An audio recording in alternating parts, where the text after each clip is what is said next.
कमाल की है उन करणी माता की कहानी जिनके नाम पर करणी सेना अपने देश में प्रसिद्ध हो रही है। दाढ़ी मूंछों वाली इस देवी राजस्थान के दो सबसे बड़े रजवाड़ों की नींव रखी। जोधपुर से पहले मंडोर मारवाड़ की राजधानी हुआ करती थी।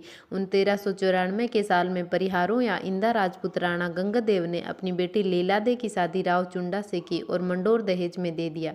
यहाँ से मारवाड़ राठौड़ों के शासक की शुरुआत होती है, जो कि 1949 तक बदस्तूर जारी रहा। राव चुंडा के बेटे हुए राव रिडमल। उस समय मंडोर इतना मजबूत राज्य नहीं हुआ करता था और मेवाड़ का सूरज उर्जू पर था। राव रिडमल मेवाड़ राज्य के राणा मोकल के यहाँ सेनापति की हैसियत से काम करने लगे। मोकल के जाने के बाद उन्होंने उनके बेटे राणा कुंभा के राज में भी अपना काम जारी रखा। दरबारी षड्यंत्र के चलते कुंभा ने राव रिडमल की हत्या करवा दी। रिडमल के बेटे जोधा को वहां से जान बचाकर भागने को मजबूर होना पड़ा।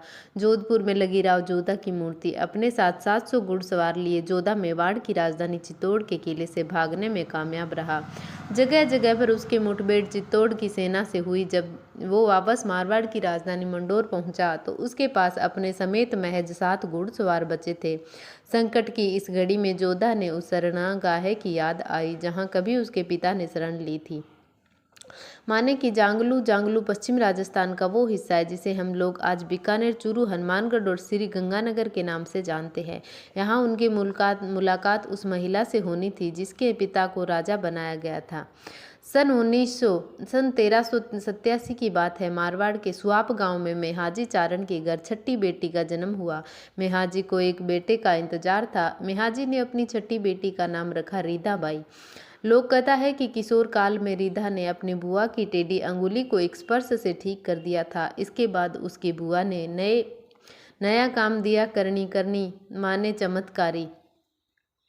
शादी लायक उम्र होने पर पिता मेहाजी ने करणी की शादी उनके साठीका गांव के दीपोजी चारण से कर दी थी। शादी के बाद करणी ने साफ कर दिया कि उसकी शादी में कोई दिलचस्पी नहीं है। करणी ने अपनी छोटी बहन गुलाब की शादी दीपोजी से करवा दी और खुद को गृहस्थ जीवन से अलग रखा। करणी माता की तस्वीर है ये देख विचित्र है। उस दौरान मारवाड़ में भयंकर अकाल पड़ा और दीपोजी ने अपने मवेशियों की जिंदगी बचाने के लिए मारवाड़ से जांगलू की तरफ रुख किया। यहाँ के एक गांव में उन्होंने डेरा डाल दिया। उस समय तक राव चुंडा मारे जा चुके थे और उनके बेटे कान्हा राव कान जी का शासन इस इलाके में चलता था। दीपोजी और करणी ने जांगलू एक गांव में डेरा डाला दिया। यहाँ कानजी के कुछ सैनिकों ने करणी और उसके मवेशियों को पानी पीने से रोक दिया। जब यह खबर राव रिडमल को लगी तो करणी ने दीपोजी के पास आया और उनके पास के गांव में बीड़ के गोचर में चलने के लिए कहा। करणी के बीड़ जाने के बाद सुनकर कानजी खींच गया और उसके मौके पर आकर करणी को आदेश दिया कि वो उसका राज्य छोड़कर चली जाए। करणी ने उसे काफी धिकारा और अंत में शर्त रखी कि अगर वो उनकी पूजा की पेटी बैलगाड़ी पर रख देता है तो वो उसका राज्य छोड़कर चली जाएगी। राव कानजी बड़ी मशक्कत के बाद भी ऐसा करने में कामयाब नहीं हुआ। करणी माता के मंदिर में असंख्य चूहे कापे, इसलिए इसे काबे वाली माता के नाम से भी जाने जाता है। राव कानजी इससे और गुस्सा हो गए। उसने करणी को ललकारते हुए पूछा कि वो जादू ही दिखा रही है तो बताएं कि वो कब मरेगा। करणी ने उसे चेताया कि उसकी जिंदगी महज 1 साल और बची है। इसके बाद करणी ने जमीन पर एक लीक खींची और कानजी को कहा कि यह लीक ही उसके जीवन की रेखा है, अगर वो इसे पार करेगा तो मारा जाएगा। कहते हैं कानजी ने तमाम चेतावनी के बावजूद ऐसा करने का साहस किया और मारा गया। इसके बाद करणी ने कानजी के छोटे भाई रिडमल को जांगलू का राजा घोषित कर दिया। यही रिडमल राव जोधा के पिता थे। इस घटना ने करणी को साधारण महिला से एक आध्यात्मिक गुरु के तौर पर स्थापित कर दिया। लोग उन्हें करणी माता के तौर पर पूजने लगे। जोधा और जोधपुर।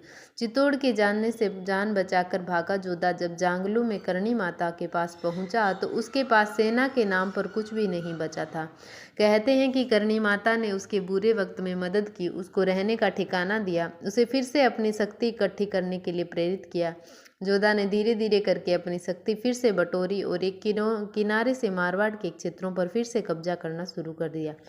अपने निर्वासन के करीब 15 साल बाद 1453 के साल में जोधा एक बार फिर से मंडोर पर काबिज था। मंडोर पर कब्जे के बाद जोधा को समझ में आने लगा कि राजधानी के तौर पर मंडोर बहुत सुरक्षित नहीं है। राव जोधा अपनी राजधानी को मंडोर से दक्षिण की तरफ 9 किलोमीटर दूर ले गया और यहाँ पर एक ऊंची पहाड़ी थी जिस पर चिड़ियानाथ नामक के जोगी संत रहा करते थे। इसी वजह से इस पहाड़ी को चिड़ियाटुक की पहाड़ी कहा जाता था। जोधा को यह जगह पसंद आ गई और उसने यहाँ नई राजधानी बसाने का फैसला किया। 12 मई 1459 में के रोज चिड़ियाकूट की पहाड़ी पर नए किले की नींव डाली गई। जोधा के करणी माता में गहरी श्रद्धा थी। उसे अपना बुरा वक्त भी याद था। जोधा की रिक्वेस्ट पर करणी नए किले की नींव रखने के लिए देशनोक चिड़ियाटुक आई। कहते हैं राव जोधा की कड़वी बातों से नाराज होकर उसके पिता ने उसके छोटे बेटे बिक्का ने मेहरानगढ़ छोड़ दिया। निकलते वक्त उसने अपने पिता से कहा कि वो खुद अपना राज्य स्थापित करके दिखा देगा। 1465 जब बिक्का जोधपुर से निकला तो उसके पास 100 घुड़सवार और 500 पैदल की छोटी सी सेना थी और साथ थे उसके चाचा रावत कांदल। बिक्का अपने लश्कर के पास फिर जंगल पहुंचा, जांगलू पहुंचा। यहाँ वो फिर से उसी महिला की शरण में था जिसने किसी दौर में उसके दादा और बाद में उसके पिता को शरण दी थी। करणी माता की सलाह पर बिक्का ने धीरे धीरे करके जांगलू के छोटे छोटे ग्राम राज्यों पर कब्जा जमाना शुरू किया। जांगल देश या जांगलू राजस्थान का पश्चिमी इलाका है। फिलहाल जिस इलाके को बीकानेर, चूरू, हनुमानगढ़ और गंगानगर के नाम से जानते हैं उसका जिक्र महाभारत में जांगल देश के तौर पर मिलता है। कालांतर में इसे जांगलू के नाम से बुलाया जाने लगा। बिक्का के आने से पहले यहाँ जाटों की 7 बिरादरियाँ छोटे छोटे गणराज्यों में रहा करती थी। गोत्र के हिसाब से उनके अलग अलग इलाके बंटे हुए थे। इन इलाकों को 7 पट्टी 57 मांझ के नाम से जाना जाता है। इनमें से सबसे बड़ी गोत्र थी गोदारा। गोदारा जाटों का चौधरी पांडु सारण गोत्र के चौधरी पूला सारण की बीवी मलकी को भगाकर अपने घर ले आया। इसके बाद सारण चौधरी पूला ने पूनिया, बेनीवाल, जोहिया, सिहाग और कस्बा चौधरियों को अपने साथ लेकर गोदारा गोत्र के खिलाफ युद्ध छेड़ दिया। इधर बिक्का भी अपने नए राज्य की तलाश में था। यह जांगलू में पैर जमाने का अच्छा मौका था। उसे युद्ध में मदद के बदले पांडु ने बिक्का की अधीनता स्वीकार कर ली। उनके बीच हुई संधि के हिसाब से बिक्का को पांडु के अधीन 300 गांवों में प्रति परिवार 1 रुपया और प्रति 100 बीघा खेत पर 2 रुपये का लगान वसूलने का हक मिल गया। गोदाराओं के पतन के बाद दूसरे जाट गोत्रों ने एक एक करके बिक्का की अधीनता स्वीकार कर ली। जोधपुर से निकलने के कुछ ही सालों में बिक्का 2500 गांवों का मालिक बन गया। इस तरह राजस्थान में राठौड़ों के दूसरे बड़े राज्य की स्थापना का रास्ता खुला, जिसे बाद बीकानेर के नाम से जाना गया।